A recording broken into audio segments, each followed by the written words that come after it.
between lots of other animals was difficult, and it was before there were two-leggeds like ourselves, and so there was this time when a lot of animals could only share ideas if they would get close enough to touch their heads together. And of course nobody cared what skunk thought, and nobody wanted to hear what porcupine had to think, and a lot of people were afraid to hear bears. So there was a lot of animal people that just really didn't want to be with other animal people because of their tendencies and their smell.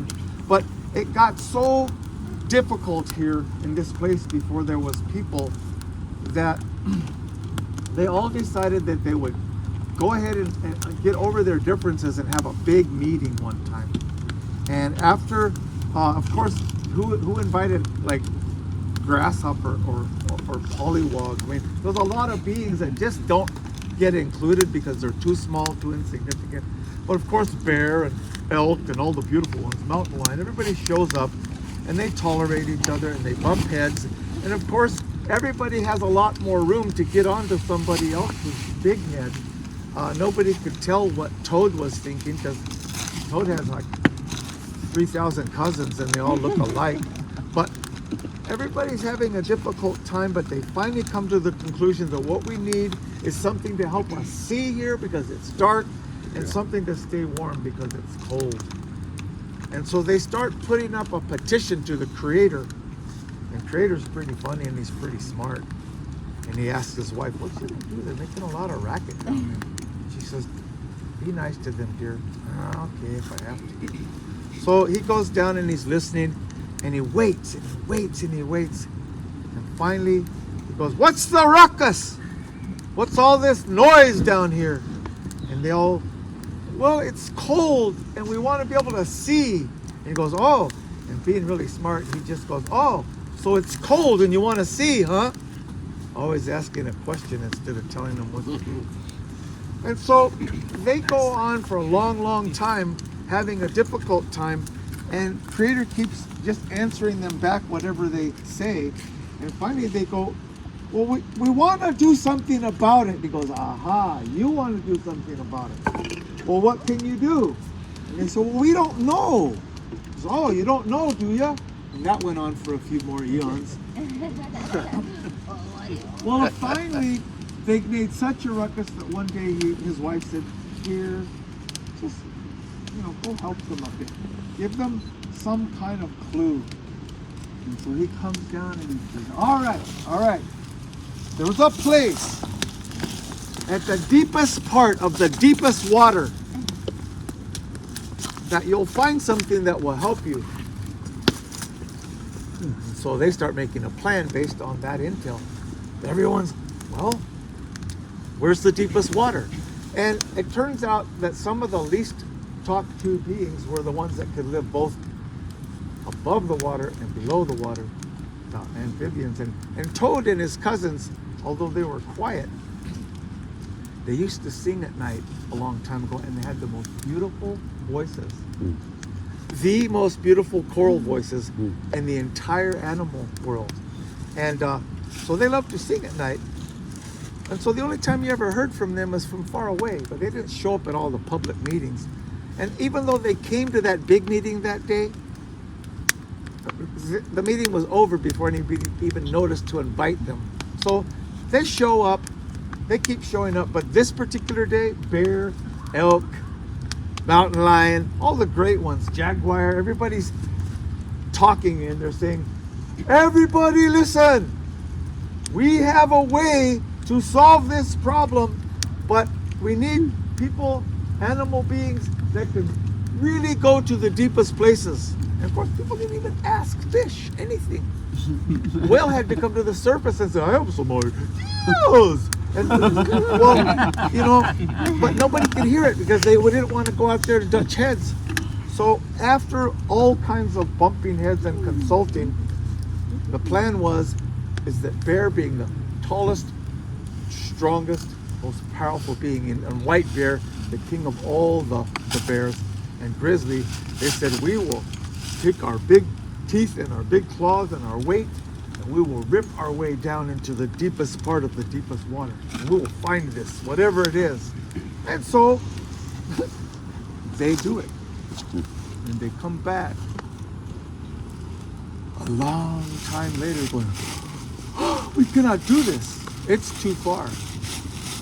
So Elk, smiling, says, well, of course you can. Too fat. You don't have the tools. And so Elk gets higher up on the hill, dives a most graceful dive, and cuts his way deeper. And comes back up and says, I cannot do this. And so everybody tries, and of course Coyote says, he's afraid of the water anyway. He goes behind a boulder, splashes some water on himself, says, man, you should have seen me. I was almost there. You should have seen me. And everybody goes, that liar. Trickster. He thinks he's all cool. Everybody can spot him coming. So everybody tries, and by evening, everyone has tried. That's great. But Bobok and his cousins, they get up on the podium, on the boulder, and they're about to give a speech. And of course, everyone's gone by then, and only his 5,000 brothers, sisters, and cousins are there. They're all born on the same day, same farm. And he's getting up and he's saying, well, I don't know if I could do this. I'm probably not capable of this, but together we might, if all goes well, con el favor de Dios, we could maybe do this. And everybody goes, yeah, maybe we could if we worked together. And so they made a plan where they started collecting these little silver balls of something that you could take down under the water. We call them bubbles now. And they started sticking them on stuff and collecting them in the cracks of rocks. And they just started getting as many as they could and sticking them way down there until they had sort of a backup trail where they could stop and suck in one of those bubbles and then go down a little farther and a little farther. Pretty soon they had a system of trails built in the kelp and in the rocks and way down there. And then they said, who wants to try to be the first one? And Bobok, Bobok is the toad who kind of was everybody's favorite singer. He goes, well, I might be able to do this con el favor de Dios. Everyone says, all right, well, let's ask Creator. And so they sang a beautiful song, and Creator's wife said, now that's not a racket, that sounds good. What do those little creatures want? And the Creator comes down and says, well, my wife says you guys sing pretty good. Oh, thank you, they all said in unison, because they were pretty good at unifying. And he said, well, she says I should help you. What do you need? And they said, well, we just wanted to thank you for this opportunity. Really? You don't want anything? Well, we would like you to think about us while we're doing this, and maybe pray for us. And so Creator was pretty impressed that he finally found some beings that kind of had the right idea finally. So they get together and they have a ceremony, and Bobok and all of them go down at the same time supporting each other. But he makes it to the deepest water in the deepest part of where we live, and he finds a boulder with bubbles coming out from under it and light coming out from under that boulder. And he tries to get down under it to see what's there, and he's too fat. He's got too much air in him. Amen. So he has to let go of everything. He has to let go of everything he can and get as flaco as he can. As skinny as he can. And he's still not very skinny. But he wiggles in there. He's kind of slippery, a little bumpy. And he gets his head down under there, and he's at the top of the tallest part of the lower world. And he can see way down there onto the other earth. And there's a mountain that grows in a perfect circle. And in the middle of that perfect circle, there looks like there's logs with yellow and orange flowers dancing off of them, and lots of orange sparkly rocks. And there's clouds coming off of it. He's never seen anything like it, and he doesn't even know how to. I described it for you, but he didn't know what he was looking at, but it was beautiful. But how am I going to get down this turquoise world all the way to that mountain? So he tries his suction cup hands on the turquoise. They stick a little, so makes his way all the way, long ways down, and he gets right to the edge of that mountain, and it's not even a mountain. It's a huge, huge lizard. Its tail almost touches its nose, and there's only one little skinny face right between the nose and the tail. And once again, he has to let go of everything. All he is has to almost come out. He has to poop, pee, and breathe it out. He gets as flacco as he can, between the nose and the tail, doesn't touch, makes it through, and goes out there to grab a piece, and it hurts. I have to save these to climb up the turquoise wall. Where can I put this? He decides to sacrifice his singing voice. He grabs a little piece of that orange rux and puts it in his mouth. It hurts, but he quickly tries to get between the nose and the tail, gets by, climbs up the turquoise world, and he's just squeezing under the boulder at the top of the lowest place, the highest place in the lowest world. And a drop of water comes off his back toe as he's squeezing through under the boulder. And it lands on the eyelid of what is actually a gigantic lizard. And the lizard has been awake for a long time, but when it finally wakes up, it kind of blinks and said, "Where did a drop of water come? It's not raining today. It's a blue sky today." And as he looks up, he sees the back foot of Bobok just squeezing under the boulder, which is the entrance to the upper world. And he looks down, he looks right down there by his face, and he sees little tiny wet footprints.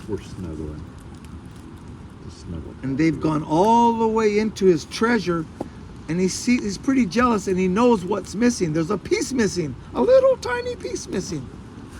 And he sees the return, and he sees the glistening, glittering world prints of water going up the turquoise, and he says, "I've been robbed." And he gets so mad that he curls up in a coil like a rattler and springs up straight up through that opening and blows a big hole in it and begins to swim through the ocean, grabbing toads that are all still trying to go up. But Bobok, instead of saying, "I'm going to do this," he said, "Maybe we could do this." He broke off little pieces and gave it to every single one of his cousins. And so thousands of them are swimming to the surface at the same time. And sea monster, that's what they ended up calling him when he got the story told about him later by the Yaquis. He grabbed every toad and popped out his treasure out of each one. And he just kept doing it. But who got to the surface first? Best swimmer was also used to be the best singer.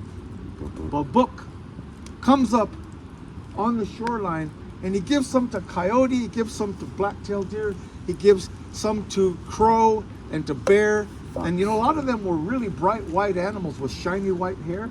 Well, some of them were vain like coyote. He didn't want that hot thing anywhere near his face, so he put it on the tip of his tail, and it burnt it. And of course, they were all running and screaming, the animals were, and the sea monster came up on shore and grabbed them all and popped them all. But a lot of things like raccoon, he tried to balance it on his nose, and he still has a burnt place right there. Black bear used to be white bear, and now he's black bear. And raven used to be beautiful white, and now he's just got rainbow sheen black.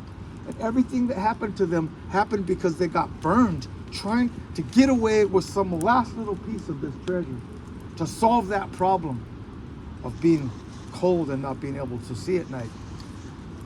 And sea monster was fascinated at how fun it was to get up on land and just start grabbing every creature and squeezing his treasure out. But Bobok had also given it to all the ones who stand still, like cattail, yucca, and willow. All these beings, they just stood there like nothing was going on. And sea monster ignored them because it was busy catching the fun ones, the ones that screamed and yelled and tried to run away. More exciting, eh? And so he goes back to his lair thinking he'd got it all. But the Yaqui say, if you learn the secrets, you can get into the heart of all those plants. And they're still holding the secret of where fire comes from. And they'll share it with you if you treat them right. And that's what they teach their kids on a good night like this. Thank you. Thank you. Thank you, brother. Thank you so much. Love you. Put some wings in it. Book? Yeah, angel. What group was Help, that? look David? it. Look. They call themselves the Yoeme, which means the people. The world knows them as the Yaquis. Okay. And it's actually a word that means river people. Yaqui is what they really say, but they don't call themselves that. They're the people. Dave, Yeah. look at my book. You got Bobok? Look at my book tattoo. Ooh, that's beautiful. Isn't it gorgeous? Bobok. There it is. It's amazing.